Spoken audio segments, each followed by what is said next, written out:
Cavin Elizabeth here. In today's video, I'm going to be walking you guys through a real 8-hour wedding day photography timeline with a first look so that you guys can see exactly how I created a timeline for this couple and what we did through every part of this 8-hour photography coverage.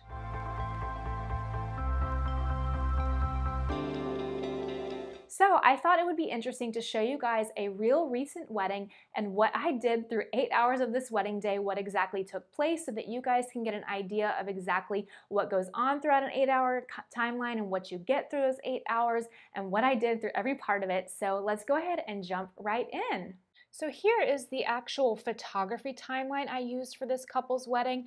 There is a master timeline the wedding planner sends out to me that has all kinds of events that cover every single thing that happens on the wedding day, but this is the timeline that I create just for the photography things that I need to be capturing. So this is again not like a full timeline, but just a photography timeline. And so you can screenshot this if you want, but I'm going to be taking you guys through what really happens during these parts of the day. I have made a timeline video about my ideal timeline, why I want the times that I want. So that is an excellent video to go back and watch, and it covers all kinds of different wedding structures like first look, no first look, things like that. But let's go ahead and dive right in. I want to take you guys starting from the beginning of the wedding day. So you'll see that I have two different arrival times, arrive and official arrival. For this particular wedding day, I wanted to arrive a little bit early, and I do that on my own dime pretty much because some weddings I just know that the details are going to be really, really great, and I want a little bit extra time for styling. So basically I arrived and I started working on the invitation suite. Now this is something to style it like this. You can't just throw it down and plop it down and say done and shoot it in just 5 minutes. These kinds of photos do take time to do. So if you love these kinds of photos and you want something styled like this, hopefully you have a photographer who knows how to style like this. This is a photo that does take some time to do because they have to arrange it, rearrange it, make sure they have a good composition that they want. So anyway, that's just one of the details photos that we take. Also want to get your shoes, your bouquet, things like that. So that's why we kind of need a good bit of time in the morning. Also want time to get candids and things like that. And then at 1:30, I started to photograph the bride and her bridesmaids. The beauty was done. So that's kind of when I wanted her makeup and hair done and everybody was ready. So I got some really cute shots of her like that. And then of course I got her reading her letter from her groom. They sent letters to each other. At the same time at 1:30, I also sent my second photographer over to the groom's room to photograph him getting ready. So that is about the time that I want my second shooter going over there to photograph the guys and everything that they're doing. So that's when I send them over there. So going back over to the bride's room for this day, 2 o'clock is when I had her getting into her gown. So I have about 30 minutes from when I want the hair and makeup done until I am actually getting her in her dress. So in that 30-minute time span, I'm having her go to the bathroom, and then I am also photographing her in her robes. I'm getting cute shots like that, and then just making sure that we're getting the dress into place. So you always want padding. You never want things too tight on the wedding day. You don't want to squeeze it in too close. So always give yourself more time than you think you need. So at 2:30, we had the bride's father come in to do a father-daughter first look. I don't do these at every wedding, but this is something if the bride wants to do it, we will absolutely do it. So for those, I typically want about 10 minutes, and that's what we allotted for this. And then we immediately went over for the first look between the bride and groom. And this was a really cute one. The groom was really excited to see her, and I just loved his expressions throughout this.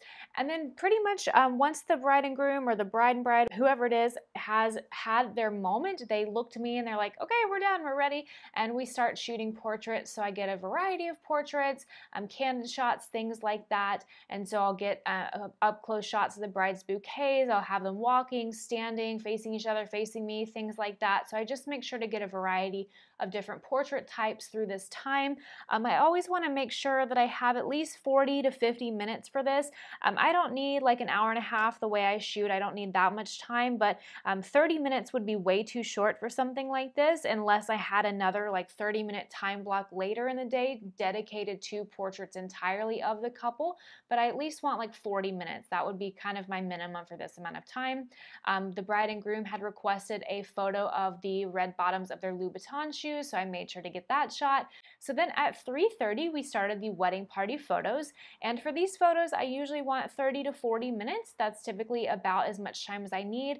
If I ever had a wedding party that had like, I don't know, something crazy like 15 people on each side, I might want closer 45 minutes to an hour just to make sure I can get through all these photos, because what I do is I shoot all of the bride and bridesmaids, and then I shoot individual photos, so the bride with each bridesmaid, and then I shoot the full group, so all of the wedding party members from each side with the couple. So that is something that does take time to do. It's those individual photos that really take up a lot of time.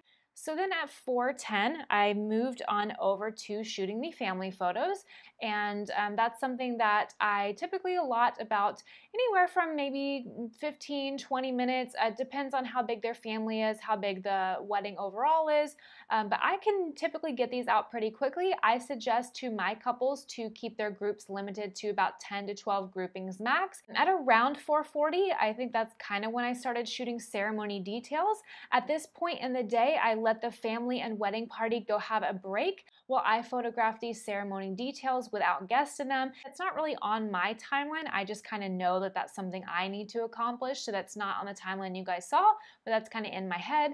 And then anyways, by 5 o'clock, that's when the actual ceremony started. So of course I shoot all things that are happening in the ceremony. That's not something I need a shot list for to get the first kiss or anything like that.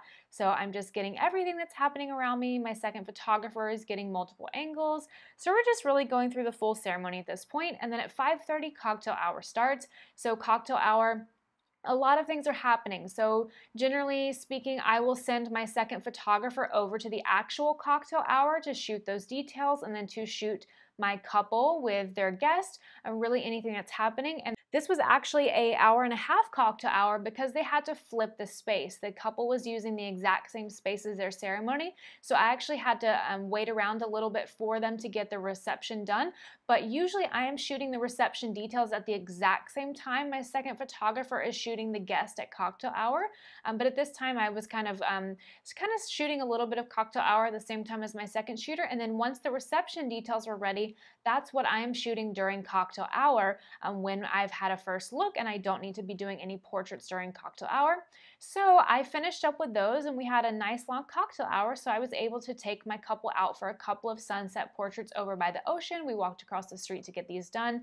And then at 7:15, the couple had their grand entrance, and then they went straight into their first dance. And then right after that, there was a speech by the bride's parents and then a blessing by one of the bride's family members. So by the time that wrapped up, and then we had a little bit of a salad course, I believe it was 7:50, and then the maid of honor gave her toast.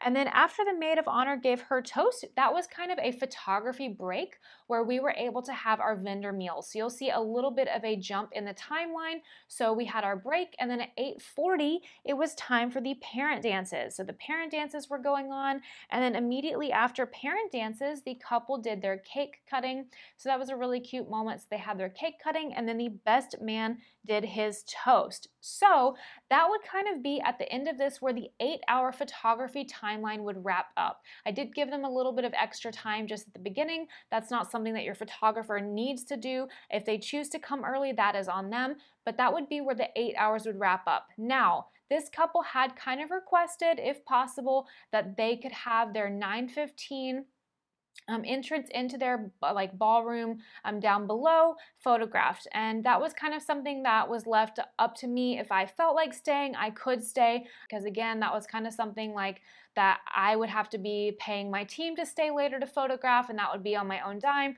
But the wedding was kind of running late actually, and so their entrance was not going to be until later, so the family decided to actually go ahead and pay me overtime to stay an extra half hour to get this covered. So this is where they wanted to actually include a little bit of dancing and have their entrance into the ballroom covered. So that ended up giving an extra 30 minutes. So technically this is kind of an 8.5-hour timeline, but I wanted to give you guys the stopping point that would have been after the best man's toast would have been a true 8 hours. So let's talk a little bit about the lack of dancing if they had just picked the 8-hour timeline. Some of my couples do not truly prioritize having any dancing pictures, and some want a little bit of dancing. So on average, most of my couples only have me staying for about 15 minutes of dancing, and that's as plenty as they want for their gallery, because after about 15 minutes or so of dancing, it's the same people on the dance floor for the rest of your pictures. And if you're not having a grand exit photographed, you really don't need to have that much dancing coverage for your gallery.